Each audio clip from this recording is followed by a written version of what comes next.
It's hard to explain because it's a real emotional thing. I find birds absolutely magnificent. I think the colors are incredible, and it just leaves me full of wonderment. When I first saw these warblers down here, I was just entranced. I couldn't imagine anything so beautiful. And especially there was the Blackburnian warbler. I think that sold me on this place. That was let's see, that was 1958 or 59. Today, the birds and the birders still come to High Island, just north of Galveston. Here, under a dense canopy of trees, this thick coastal woodlot provides a haven each spring for a variety of songbirds. Birders hope for a glimpse of just some of the species that pass through on their trip north. Known as neotropical migrants, these warblers, orioles, vireos, and others use these coastal woodlots on their annual migration to breeding grounds throughout the North American continent. In late April of each year, the possibility exists for a phenomenon known as a fallout. Weather patterns can force vast numbers of these neotropical migrants from the sky, resulting in large concentrations of birds in very small patches of woods. During a fallout, during a migrant grounding, I've seen the most jaded and experienced birders brought to their knees. It's an amazing event. When you've seen it, then you can only then can you fully appreciate it. It's hard to get across to people how special it is. And these birds arrive and they're tired, they're hungry, they're thirsty. Consequently, they don't pay a great deal of attention to people. So places like High Island, Candiac Wildlife Management Area are excellent places for people to come and watch these birds as they're preparing for their flights north. The numbers of birds using these woodlots can vary greatly depending on the weather. There's a lot of warblers in here today, and yesterday there was not. You see, they had rain in the Gulf last night, and we have a cool norther. And so this is a good day. To understand why these coastal woodlots are so heavily used, it's helpful to look at the migration routes of neotropical birds. Many of these species winter in South and Central America. In the spring, they begin their migration north, pausing briefly on Mexico's Yucatan Peninsula.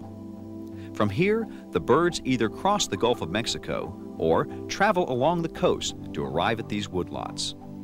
Here they pause again before continuing to their breeding grounds further north. As the exhausted birds approach the Texas coast, these scattered woods are an attractive sight. Often, the first thing the birds will do upon arrival is seek out fresh water to rehydrate from their long trip over the Gulf. The birds also use these freshwater pools to remove any salts that may be clinging to their feathers after the ocean crossing. The dense vegetation found in these woodlots provides welcome food and shelter for the migrants. The variety of plant life, as well as the many layers of vegetation, support the different species that pass through here. Some of these hungry travelers are attracted to fruiting plants, such as this mulberry tree, while others will search the vegetation, hunting for small insects and worms plentiful in these dense woods. And still others just need to rest, to recover from the difficult journey. They land there because they're tired, they're exhausted, they've been battling a north wind, their fat reserves have been used up. And they need those woodlots because if they had to go another 50 miles to get to the forest of East Texas, more of them would die. These areas, in that sense, are a critical link between these broad wintering grounds and broad breeding grounds. To further understand the significance of these areas, one need only look at the surrounding countryside. Woodlots are small islands of habitat scattered within a sea of coastal prairies and marshes. Up and down the coast, development has destroyed many of the woodlots. Additional threats to the birds come from the destruction of forests further inland. Many of our hardwood forests have been cleared and fragmented, opening them up to competing bird species and predators that live along the forest edges. Many of the rich bottomlands where forest once stood have been converted for other uses. To reverse these trends, a variety of governmental agencies, including the U.S. Fish and Wildlife Service and the Texas Parks and Wildlife Department, have joined together with conservation groups, landowners, and industry to work together in a program called Partners in Flight. Well, the end goal is to stop the steep decline in native songbird populations. Whatever steps we can take to mitigate this loss, to halt this decline, and to bring back these native populations is the purpose of the project. The difference between Partners in Flight and managing for an endangered species is that we're doing something before those species become endangered.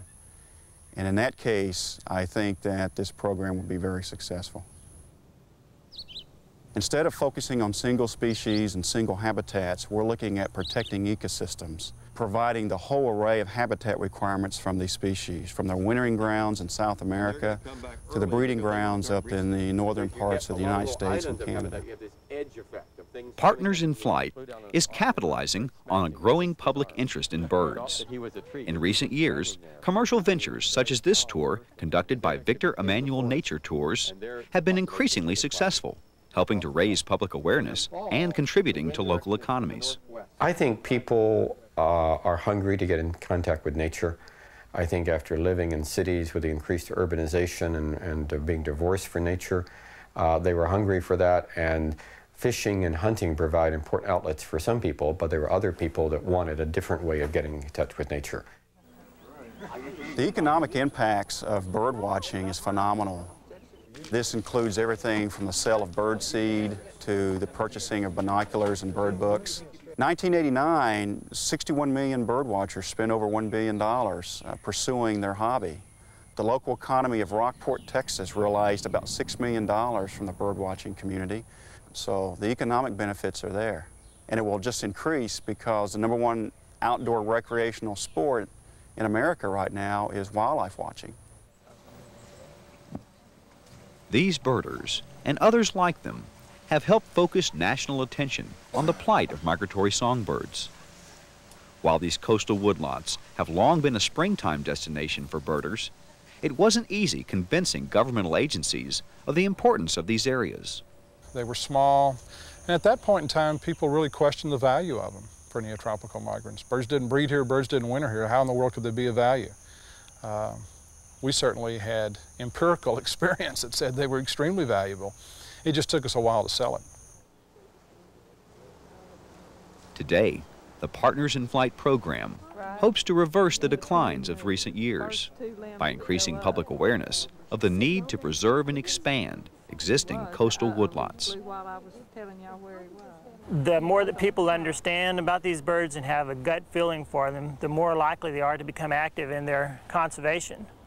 So I think that these coastal woodlots are very important for that reason. These birds are at a crossroads, at a geographic crossroads here and at a crossroads in their conservation. Many of the populations are declining, but they haven't declined to the point that they're on endangered species lists. This means that we still have a lot of flexibility and a lot of opportunity for conserving those populations.